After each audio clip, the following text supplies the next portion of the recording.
Good morning to Trinidad and Tobago. Good morning to the media.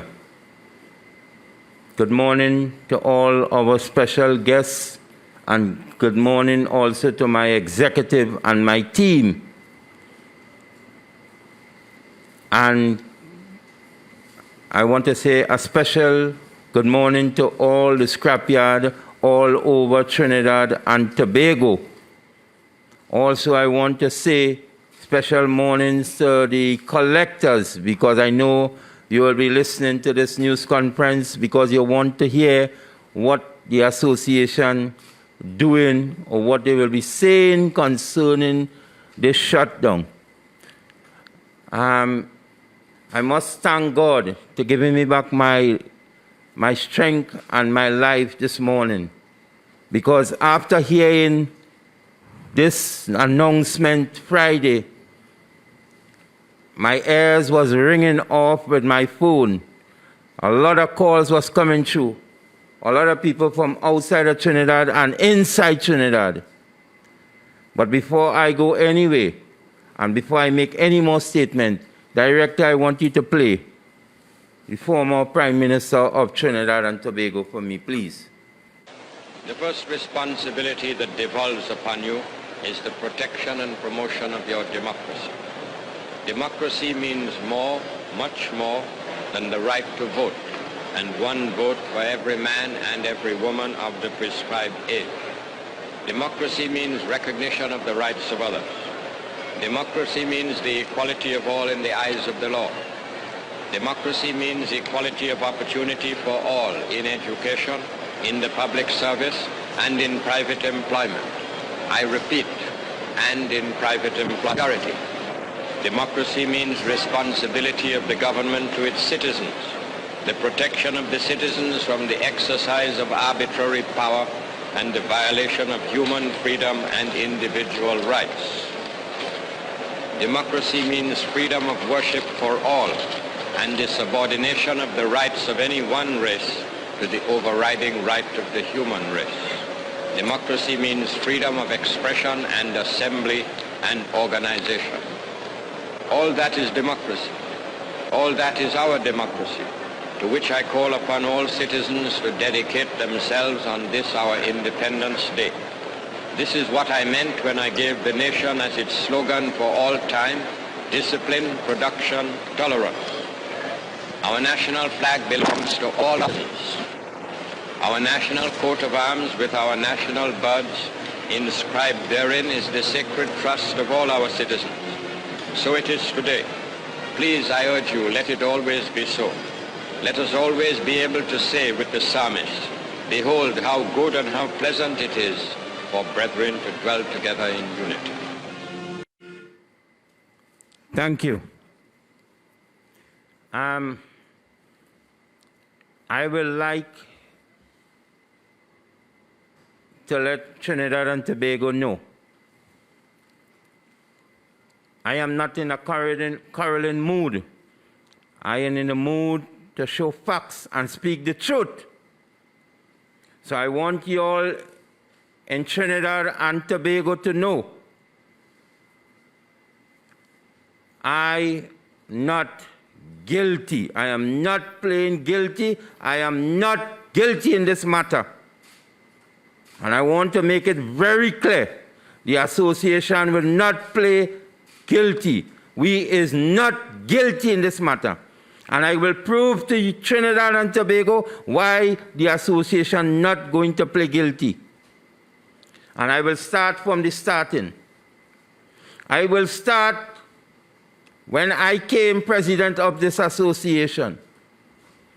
And then I will explain to Trinidad why the case is going on. There's some people and some organizations that govern our industry. And I will show you why they lapse and why they encourage what takes place in our industry. I will start first with the government. Then I will start with the police. And then I will start with custom. And then I will go with I will go with the EMA and I will show Trinidad and Tobago who is to blame, not the association. Because some people, because they're seeing stealing is taking place all over, and they feel as our association to be blamed. But I always understand in life, if you do the right things, you will always come out free. And if you do the wrong things, you will end up in jail. And I will not play guilty in this matter. Because since 2011, Trinidad and Tobago, since 2011, 11 years now, we have been fighting and struggling for this association and this industry, to regularize this industry. And I will prove to you that I and my members and my executive continue to do the right things. And we had meet with all the stakeholders in this business. All the stakeholders. We had meetings upon meetings to make sure this industry regulates the correct way. And we keep on begging and begging government come and government go. And when you make it look like we is the blame, and because Trinidad and Tobago don't have the facts and the information that we will give them today, it would look like our industry is encouraging theft, and which is wrong. So I need to put to Trinidad and Tobago, and I want you to know, if you is a PNM or UNC, I want you to understand my position and our position as the association. I want Trinidad and Tobago to understand where I am taking this. Because if you don't listen very carefully, you might have a misunderstanding. And I don't want you all to understand differently from what we was going to explain to you all here today. And I want to make it very clear. I am not about trying to bring down nobody, bring down no government. I am not that kind of person. I am not into the politics thing. Clearly, I am not in the politics thing. But if I want Trinidad and Tobago to understand what I'm saying here. If you have friends, and your friends is taking your head and pushing it down in a barrel, what you will do? You will leave your head in that barrel to drown. You will try to pull out your head and hold his hand and move it from you. You will not take that, you will not leave yourself to drown. And a little child, if you put your head in a bathtub and you push down the child's head in a bathtub, the child will try to raise up. Because that is nature. If you want to take this industry and collapse it, what we supposed to do? Stay silent, don't do nothing. After it, all this industry is, most of the people is under the privilege of owning dollars when the day comes from your areas. When you look at the Beetham dumps, people coming out from the Beetham to go in the dump, honest people going to make $1 when the day come.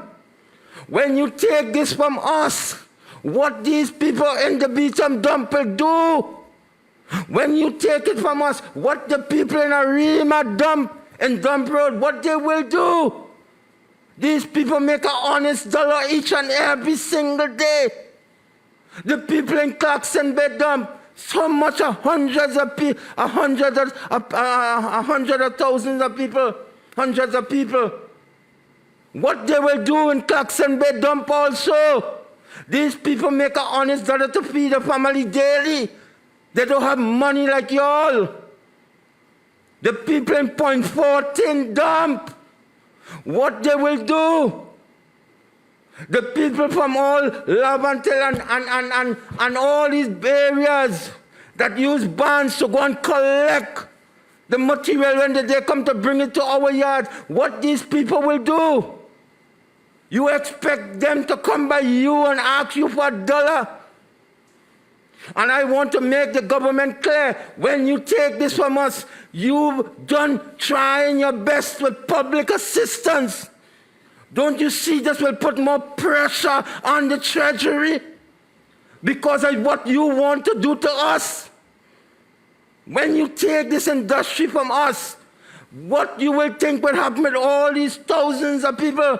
You think the Treasury will go good?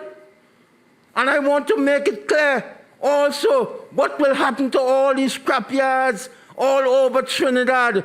We'll go and borrow money to buy the equipment to make sure that they're doing things good and proper. And don't tell me about the few, the handful of people who steal and bring in and buying stolen stuff. Don't tell me about them.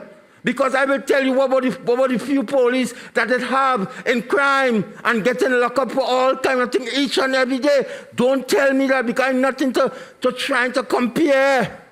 I am talking about all these people who invest all this money. What they will wait for 6 months for the bank to take back everything from them? What about people who have mortgage on the house that depend on this industry to pay the mortgage? What will happen to them? I am trying to make it in a way for the government to understand. And before I go into more, I want to let them know. I just want to break down myself a little bit, because if I keep talking, I want you to read in 2011 where we start.